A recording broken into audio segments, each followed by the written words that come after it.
ഇപ്പോൾ നമ്മൾ നിൽക്കുന്നത് ഫുള്ളി ഓപ്പൺ ആയിട്ടുള്ളൊരു കിച്ചണിലാണ്. ഡൈനിങ്ങിൽ നിന്ന് ജസ്റ്റ് ഓപ്പൺ ആയിട്ട് നിൽക്കുന്ന വലിയൊരു കിച്ചണാണിത്. അപ്പോൾ ഈ കിച്ചണിൽ നമ്മൾ ഇൻസ്റ്റാൾ ചെയ്തേക്കുന്നത് കട്ട്ലറ്, കപ്പ് ആൻഡ് സോസർ, അതേപോലെ പ്ലേറ്റ് ഓർ താലി. ഈ കിച്ചണിൽ നമ്മൾ യൂസ് ചെയ്തേക്കുന്ന ലാമിനേറ്റ്സ് മെറീനോടെ സാഗ ഗ്രീനും ഷാമ്പയിനുമാണ് യൂസ് ചെയ്തേക്കുന്നത്. ആ ഒരു തീമിലാണ് നമ്മൾ ഈ കിച്ചൺ പ്ലാൻ ചെയ്തേക്കുന്നത്. അതേപോലെ ഈ കിച്ചൻ്റെ മെയിൻ ഹൈലൈറ്റ് ഇതിൻ്റെ ടോൾ യൂണിറ്റ് ആണ്. ടോൾ യൂണിറ്റ് നമ്മൾ ആക്സസറി കൊടുത്തിട്ടുണ്ട്. നമ്മളൊരു 7-8 റാക്കോളം ഇതിനകത്ത് വരുന്ന രീതിയിലൊരു ഹ്യൂജ് ആക്സസറിയാണ് കൊടുത്തേക്കുന്നത്. മാക്സിമം സ്റ്റോറേജസ് നമുക്ക് ഇതിനകത്ത് കൊടുക്കാനായിട്ട് സാധിക്കും. ഈ കിച്ചൻ്റെ റീജിയനിൽ നമ്മൾ കൊടുത്തേക്കുന്നത് ബോട്ടം സ്റ്റോറേജസ് അതേപോലെ ടോപ്പ് സ്റ്റോറേജസ് ആണ്. ഏറ്റവും ടോപ്പിൽ നമ്മൾ ലോഫ്റ്റ് കവറേജും കൊടുത്തിട്ടുണ്ട്. ഇവിടെയാണ് നമ്മൾ GTPT ഇൻസ്റ്റാൾ ചെയ്തേക്കുന്നത്. ഗ്ലാസ് ട്രേ, പ്ലേറ്റ് ട്രേ ഇവിടെയാണ് നമ്മൾ ഇൻസ്റ്റാൾ ചെയ്തേക്കുന്നത്.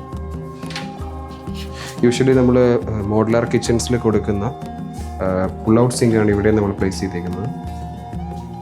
ഇത് വളരെ മിനിമലായിട്ടുള്ളൊരു ബ്രേക്ക്ഫാസ്റ്റ് ടേബിളാണ്. ഇവിടെ നമ്മൾ ഒരു ബ്രേക്ക്ഫാസ്റ്റ് ടേബിളിൻ്റെ ഒരു പാൻട്രി, അതേപോലെ അത് നമ്മൾ ഹൈലൈറ്റ് ചെയ്തേക്കുന്നത് ലൂവേഴ്സ് കൊടുത്തിട്ടാണ് ഹൈലൈറ്റ് ചെയ്തേക്കുന്നത്. വളരെ മിനിമലായിട്ടുള്ളൊരു ബ്രേക്ക്ഫാസ്റ്റ് ടേബിളാണ് ഇവിടെ നമ്മൾ പ്ലാൻ ചെയ്തേക്കുന്നത്. ഇതാണ് നമ്മുടെ ഫ്രിഡ്ജിൻ്റെ റീജിയൻ. ഈ ഫ്രിഡ്ജിൻ്റെ റീജിയനിൽ നമ്മൾ ലെഫ്റ്റ് സൈഡിലൊരു മോപ്പ് സ്റ്റോറേജസ് കൂടെ നമ്മൾ കൊടുത്തിട്ടുണ്ട്. മോപ്പൊക്കെ വെക്കാനായിട്ടുള്ള മിനി സ്റ്റോറേജ് നമ്മളിവിടെ ഫ്രിഡ്ജിനോടൊപ്പം അറ്റാച്ച് ചെയ്തിട്ടുണ്ട്.